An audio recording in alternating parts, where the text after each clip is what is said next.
In this video, we addressed exegetical syntheses, which is the plural of synthesis, and the synonym to an exegetical synthesis, an exegetical conclusion. So in some materials, you might see this articulated as an exegetical conclusion.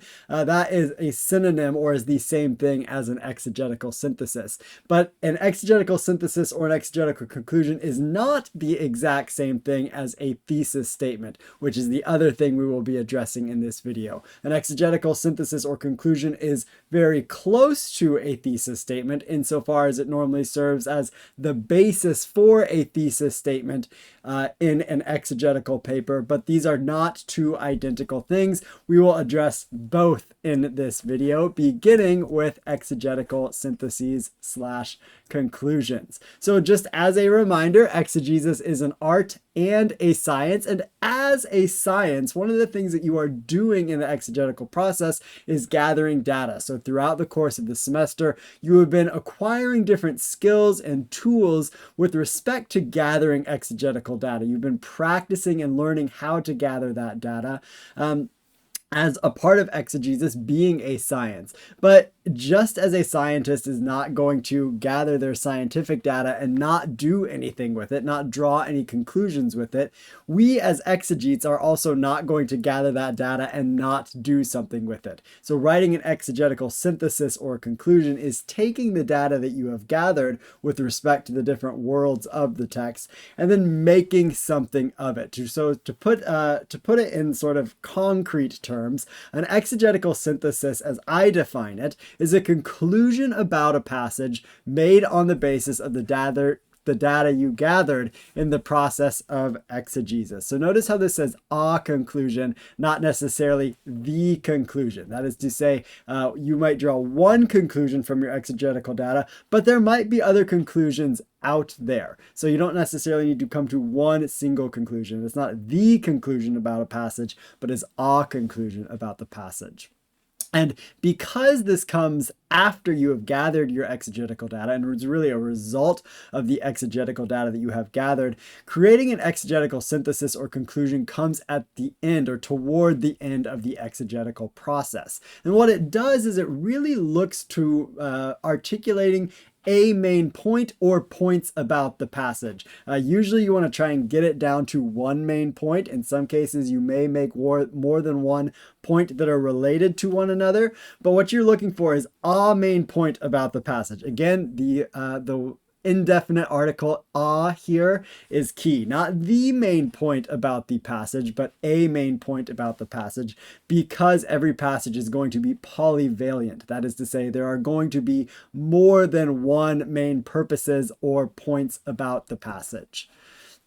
And so that being the case, your exegetical synthesis or conclusion is not necessarily going to address anything and everything about the passage or anything and everything that is in the passage. It is going to be much more selective. It is going to focus in on one central argument that you are making on the basis of the data.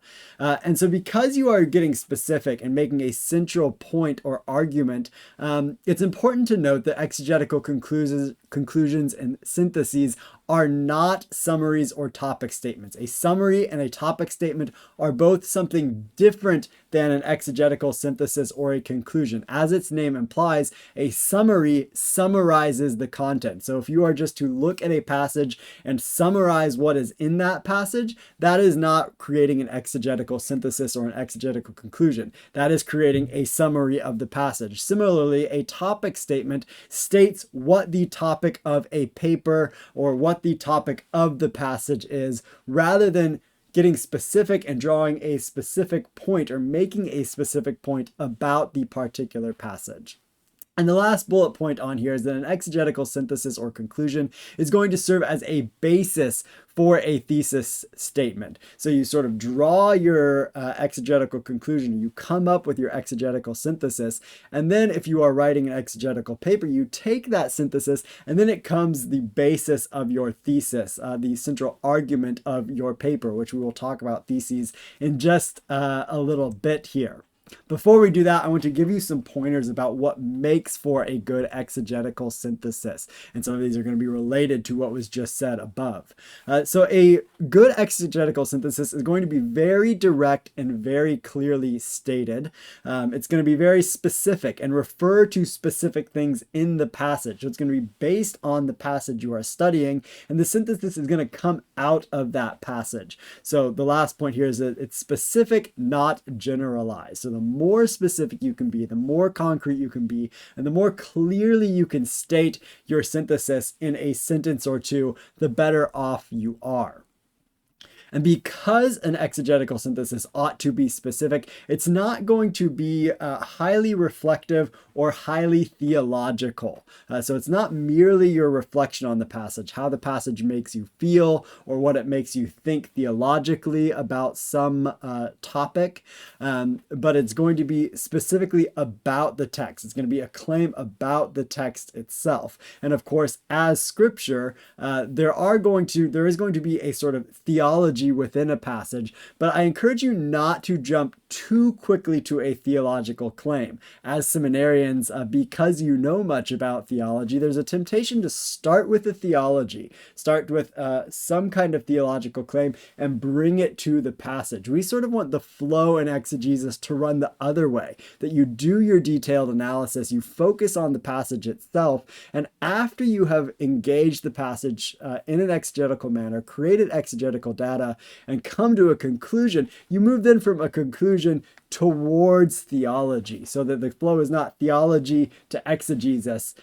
in this process, but is exegesis to theology. So if you are too quick to jump to a theological claim, that sort of runs the risk of not being focused on the text itself. And we're going to see what some of this looks like in this lecture pause here. I'm going to ask you to pause the video, read these different syntheses or conclusions on the prologue of John, and rank them from 1 to 6, 1 being the best and 6 being the worst. You'll sort of see that they're sort of in tiers. I would say that there's sort of a lower tier and a higher tier with respect to these different syntheses. And this should give you some sort of tangible ways to latch on to what was just said about what makes for a good synthesis. So after you come back from the pause, I will give you my rankings of these different syntheses on the prologue of John.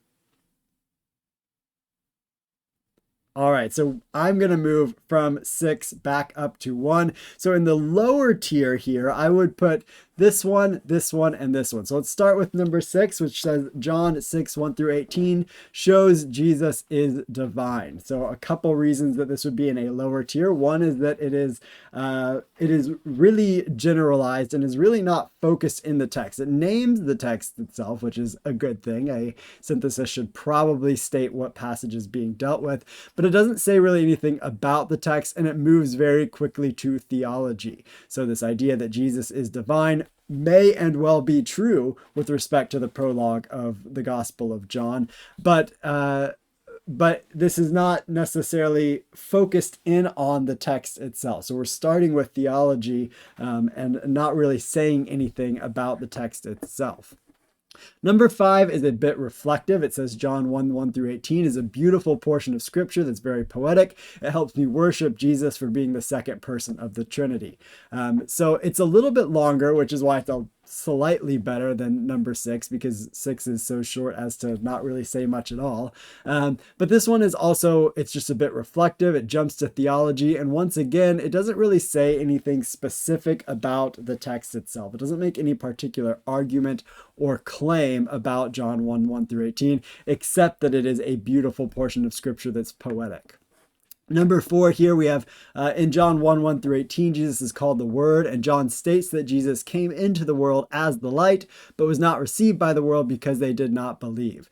So you can see that this is really just sort of a summary of what happens in the prologue of John. It's not really making a claim about it, but just telling us what is in the prologue of the Gospel of John. It's a little maybe perhaps better written than 6 and 5, but these are all 3 sort of in the same tier, as not really quite qualifying as a synthesis or a conclusion.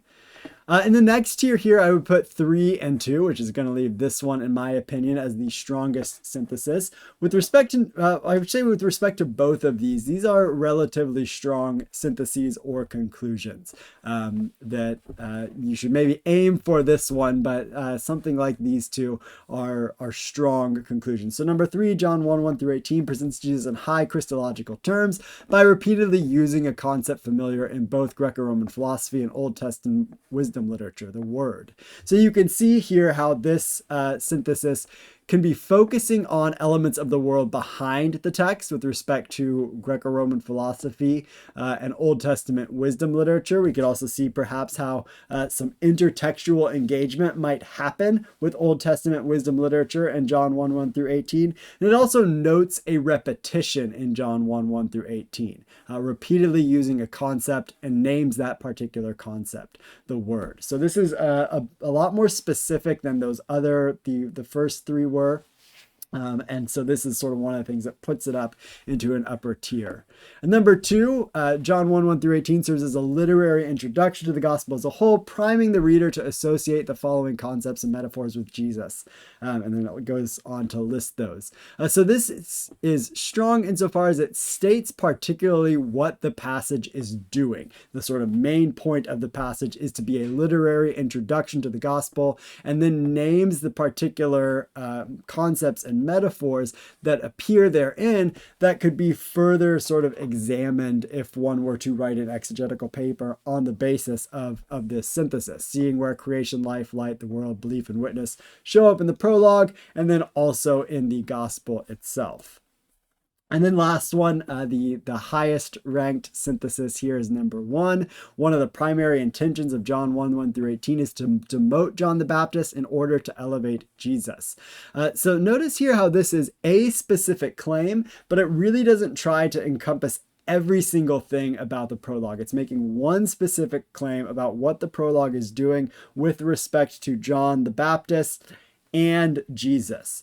And then the statement goes on to particularly state how this happens or how this is demonstrated. The author does so, the author demotes John the Baptist and elevates Jesus by interrupting the poetic nature of the prologue to directly contrast John with Jesus in these particular verses and have John explicitly proclaim Jesus' precedence in John 1:15. So this one is very, very specific. It makes a specific claim and then sort of indicates a bit about how that claim is come to, that what they're the specific things in the passage start to demonstrate this claim. And of course this could all be very much expanded if one were to write a paper on the basis of this particular synthesis. All right, so we're going to shift gears a little bit here and move on over to thesis statements, which are similar to but not identical to an exegetical synthesis or an exegetical conclusion. When we're talking about a thesis statement, we're talking about the central statement of an argument, and that argument might be of a smaller piece of writing, a book chapter, an article, an essay, or it might be something longer, like an entire book. A thesis is going to state what the argument is, but a really good statement is also going to give sort of a 1,000-foot approach to how that argument is made, this sort of flyover outline of the argument. And just like a synthesis should not be a topic statement or a summary, a thesis statement is not a topic statement or a summary. It doesn't just state what the paper, what the chapter, what the book is about, but it states specifically what argument is made in the chapter or the book. So in this way, like a synthesis, it should be specific and not general. So you might be seeing a theme here that the more specific you can be, the better. So an example thesis here, I'm going to read it out to you and you'll see how it has a specific argument and also a flyover outline of how that argument is made.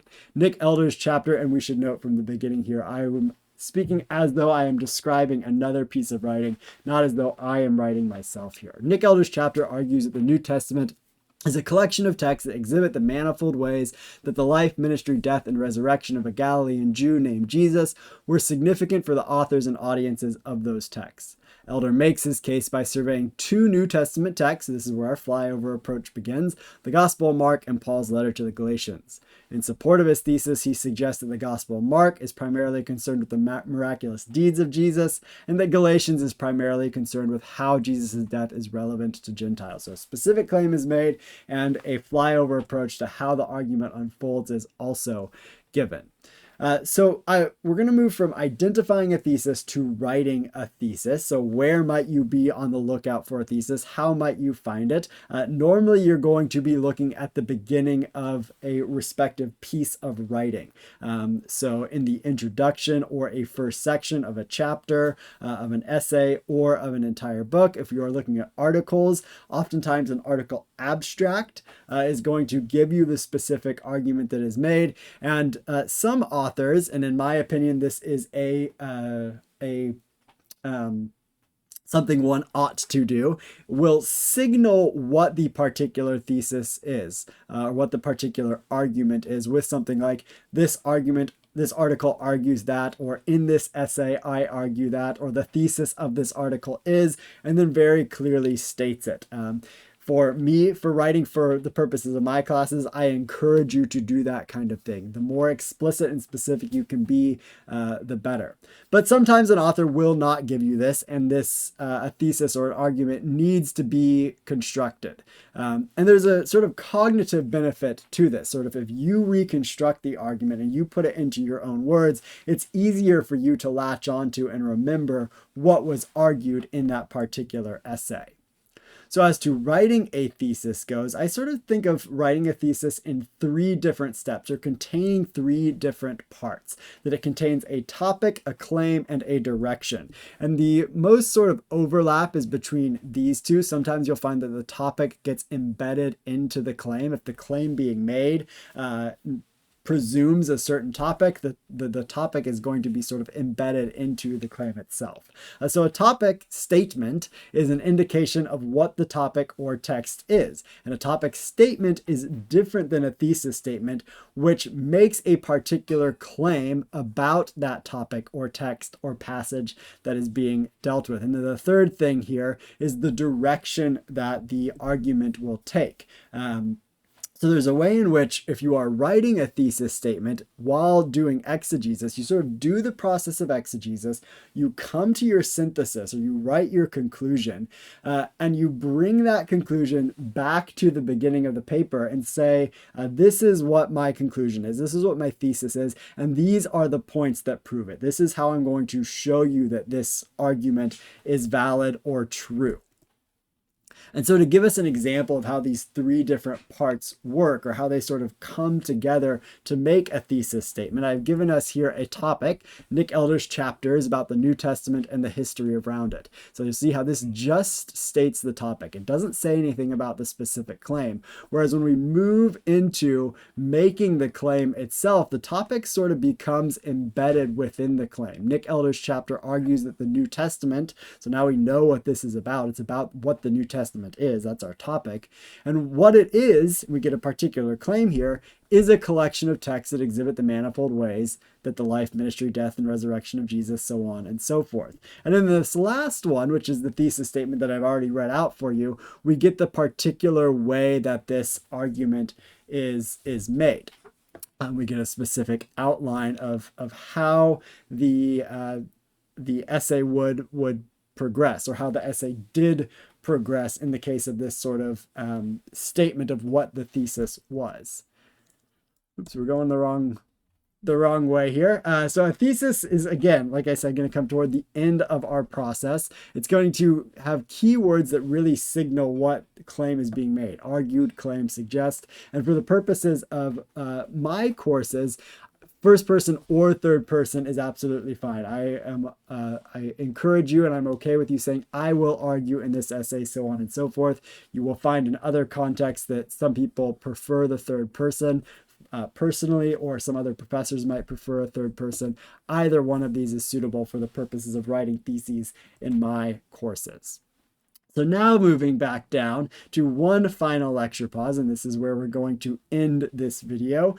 Just as you evaluated syntheses, I want you to evaluate these different thesis statements. And you'll notice here how these thesis statements differ slightly from syntheses. They are not simply conclusions, but they are more pointing towards what a particular piece of writing might do moving forward. So go ahead, pause the video here. Once you come back in, I will show you my ranking of these 8 different thesis statements. All right, so we're going to move in the from the best to the worst in this case, the opposite of what we did last time. The last one here is where I would put as number 1. You'll notice that it's sort of the lengthiest. It's basically a full paragraph here. It says, what argument is made about Mark 4:35 through 31, and then it states very explicitly how the thesis is argued. This thesis is argued on three counts. So not only do I know what the argument is based on the statement, but I know how the thesis is going to be argued, and I have another indication that this is the thesis based on these words right here. This thesis is argued. And then those accounts are given. So I know what to expect as I engage this piece of writing, how it is going to proceed. This one similarly uses strong language to clearly mark what the thesis is. This essay suggests that the Spirit coming on Jesus at his baptism prepares for his miraculous deeds. And it says how this is indicated, but it's a little bit less, this one is a little bit less clear about sort of the progression. And it doesn't necessarily mark as clearly the thesis as the outline, which is why it is why this one is number 2 and this one is number 1. Moving to our next tier here, we have 3 and 4. I will argue that the call of the first disciples is Jesus' first miraculous act in the gospel because the disciples don't know Jesus but follow him anyway. So it gives some sort of, and as it goes on, it gives some other sort of takes on the passage, but it's not incredibly specific about what the particular passage is doing. It says it's the first miraculous act because of these different things. And you can see here how maybe the synthesis in this one might not have been as strong. The synthesis that would have been the basis for the thesis statement. Number 4 here, we're starting to move to shorter ones, which are going to be a little bit more topical than they are going to be thesis statement oriented. This essay argues that the Hebrew scriptures were translated into Greek as an act of cultural negotiation between Judaism and Hellenism. Could very well be a very true claim, and this is an argument that one could very well make, but it's not very specific and it doesn't indicate how the argument is going to be made, which is why it's ranked a little bit lower here. So we have 5. This paper is about the first exorcism in the Gospel of Mark. I think that Mark 128 portrays Jesus as really strong because you have to be divine to cast out a demon. This is not really focused on the text itself. It does indicate what the paper is about. It sort of gives that clear identification, but here we have more of a topic statement than we do a thesis statement. Moving to 6, essay addresses why the Spirit comes on Jesus at his baptism in Mark 1. This is a good starting point for thinking. The question that I would ask is, why, in fact, does the Spirit come on Jesus at his baptism in Mark 1? And then the answer to that question might well be a very good thesis or synthesis statement. Why does the Spirit come on Jesus at his baptism in Mark 1? The answer then proves as a basis for the synthesis, whereas this one is simply stating what the topic will be, not making a particular claim about the text. And then up to 7 here, we have this essay discusses how the Hebrew scriptures were translated into Greek. It's, again, just a topic statement, not moving towards a claim as this one starts to move towards a claim and doesn't indicate anything about the sort of order in which this claim is going to be made. And lastly, I will write about the call of Jesus' first disciples in Mark 1:16 through 20.